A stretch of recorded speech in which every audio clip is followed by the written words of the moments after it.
సంక్రాంతికి విడుదలైన సినిమాలు మరో కొత్త చర్చకు తెరలేపాయి. మొత్తం 4 చిత్రాలు, 4 షేడ్స్ ఉన్న సినిమాలు. నాన్నకు ప్రేమతో ఓ మైండ్ గేమ్ డ్రామా, డిక్టేటర్ వినోదాత్మక మాస్ చిత్రం, సోగ్గాడే చిన్ని నాయన గ్రామీణ వాతావరణ వినోదభరితం, ఎక్స్ప్రెస్ రాజా వినోదాత్మక యూత్ఫుల్ చిత్రం. ఈ 4 చిత్రాలు ప్రేక్షకులను బాగానే అలరించాయి. ఇక అసలు విషయానికి వద్దాం. జూనియర్ బాలకృష్ణల చిత్రాలకు ఓపెనింగ్ కలెక్షన్స్, అభిమానుల పూర్తి హడావుడి. ఎక్స్ప్రెస్ రాజాకు ప్రస్తుతం థియేటర్ల వరకు వస్తున్న యూత్ ప్రేక్షకులు. ఇప్పుడు సోగ్గాడే చిన్ని నాయన చిత్రం గురించి చూద్దాం.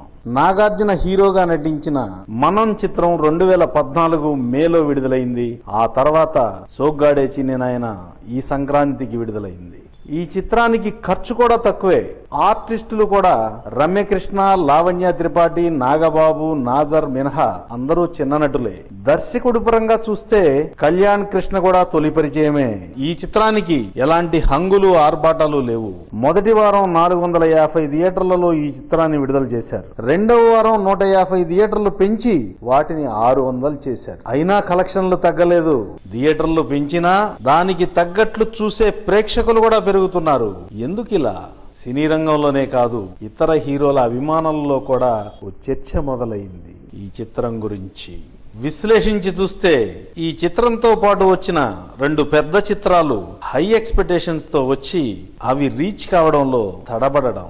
సోగ్గాడే చిన్ని నాయన చిత్రాన్ని ప్రేక్షకుడు ఓ మామూలు చిత్రంగానే భావించి థియేటర్స్ కి వెళ్లడం, ఓ ఫీల్ గుడ్ సినిమాగా బయటికి రావడం. ఈ చిత్రాన్ని నాగార్జున తనదైన బాణిలో ప్రేక్షకుల దగ్గరకు తీసుకువెళ్లడంలో సఫలమయ్యాడనే చెప్పొచ్చు. ఇవన్నీ ఒక ఎత్తైతే అసలు కారణం ఇవేమీ కావనిపిస్తోంది.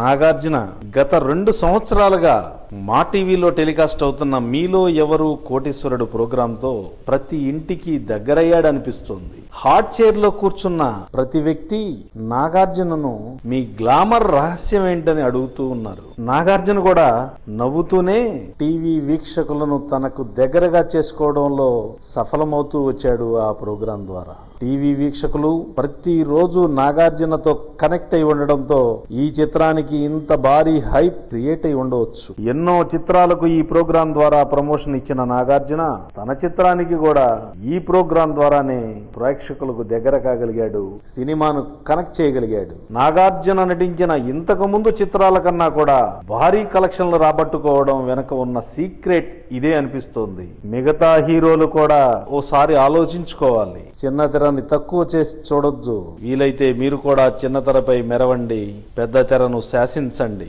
కౌన్ బనేగా కరోర్పతి తర్వాత బాలీవుడ్ సూపర్ స్టార్ అమితాబ్ తన ఇన్నింగ్స్ ఎలా కొనసాగిస్తున్నాడో చూస్తున్నారుగా. అదే పందాలో ఇప్పుడు నాగార్జున కూడా. ఇంకెంతమంది హీరోలు ఈ పందాను ఎంచుకుంటారో చూద్దాం.